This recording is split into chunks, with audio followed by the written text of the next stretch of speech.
Kupas tuntas Peraturan Menteri Pendayagunaan Aparatur Negara dan Reformasi Birokrasi Nomor 13 tentang pengusulan, penetapan, dan pembinaan jabatan fungsional. Jadi kali ini kita akan membahas hal-hal apa saja yang bisa kita bahas dari Peraturan Menpan RB nomor 13 ini. Materi ini berseri, video ini berseri. Jadi yang pertama kita akan bahas soal kategori jabatan fungsional. Terus yang kedua, kita akan bicara tentang jenjang jabatan fungsional. Yang ketiga, tugas dan fungsi jabatan fungsional. 4. Kriteria penetapan jabatan fungsional. Yang kelima, menyangkut klasifikasi jabatan fungsional. Yang keenam, pengusulan jabatan fungsional. Yang ketujuh, membahas tentang penetapan jabatan fungsional. Yang kedelapan, pengangkatan dalam jabatan fungsional. Yang kesembilan, perpindahan dari jabatan lain ke jabatan fungsional. Yang ke-10, pengangkatan jabatan fungsional melalui penyesuaian atau in-passing. Yang ke-11, bagaimana promosi seseorang menjadi pejabat fungsional.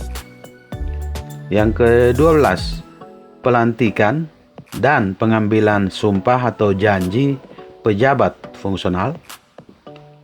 Yang ke-13, penilaian kinerja pejabat fungsional. Yang ke-14, tata cara penilaian dan penetapan angka kredit untuk pejabat fungsional. Yang ke-15, bicara soal kewenangan menetapkan angka kredit dan tim penilai angka kredit. Yang ke-16, pejabat yang mengusulkan angka kredit. 17, pejabat yang memiliki kewenangan menetapkan angka kredit. Ya, sebelum kita lanjut ke 18, bagi saudara-saudaraku, bagi teman-teman yang belum melakukan subscribe, itu dapat membantu kami dengan menekan tombol subscribe dan sekaligus tombol lonceng agar teman-teman bisa selalu memperoleh notifikasi kelanjutan dari pembahasan ini. Itu teman-teman sekalian itu bisa memperoleh notifikasi.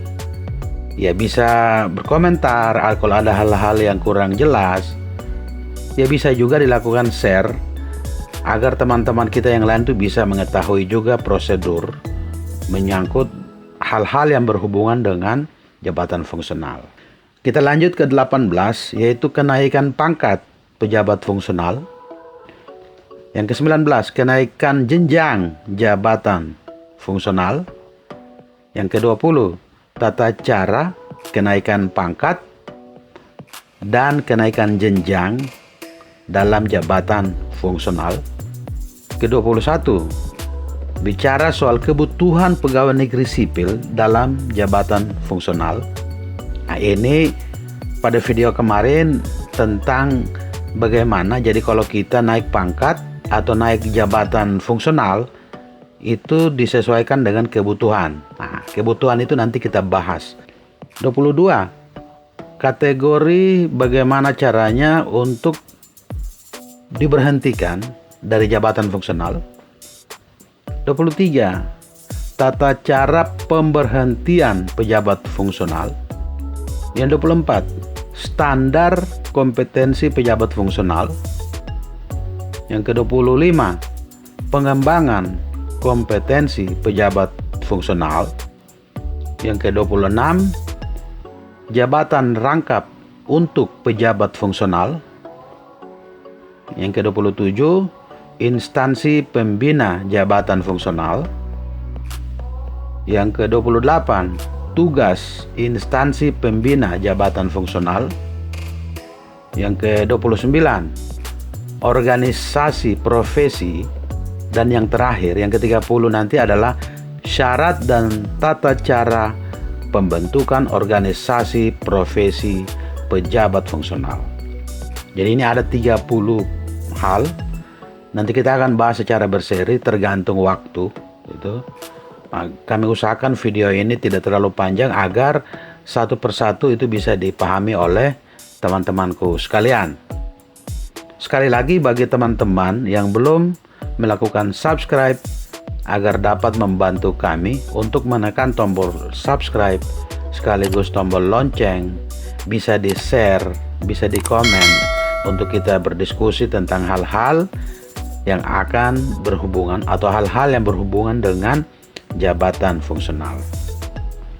Kita masuk ke pembahasan yang pertama, yaitu menyangkut kategori dan jenjang jabatan fungsional.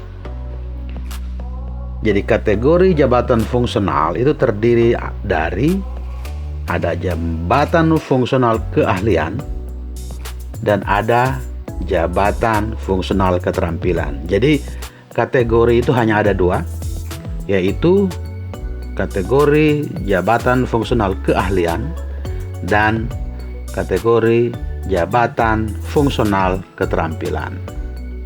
Apa bedanya dan apa tugasnya kita lihat. Jadi yang sekarang kita mau bahas dalam video ini hanya menyangkut kategori jabatan fungsional keahlian. Nanti pada video berikutnya kita akan bahas soal kategori jabatan fungsional keterampilan. Jenjang jabatan fungsional keahlian adalah yang pertama ahli utama, yang kedua ahli madya, yang ketiga ahli muda, dan yang keempat adalah ahli pertama. Ini kategori keahlian.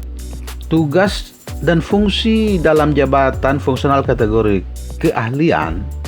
Yang pertama, jenjang ahli utama melaksanakan tugas dan fungsi utama yang mensyaratkan kualifikasi profesional tingkat tinggi.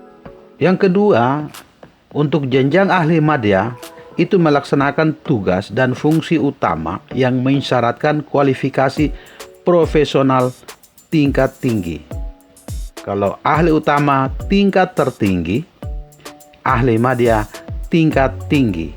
Jenjang ahli muda itu melaksanakan tugas dan fungsi utama yang mensyaratkan kualifikasi profesional tingkat lanjutan. Yang keempat, untuk jenjang ahli pertama melaksanakan tugas dan fungsi utama yang mensyaratkan kualifikasi profesional tingkat dasar.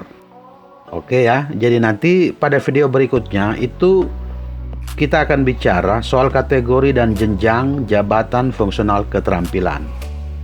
Jadi kategori dulu, nanti pada video berikutnya menyangkut mekanisme pengangkatan, penghitungan angka kredit, dan sebagainya.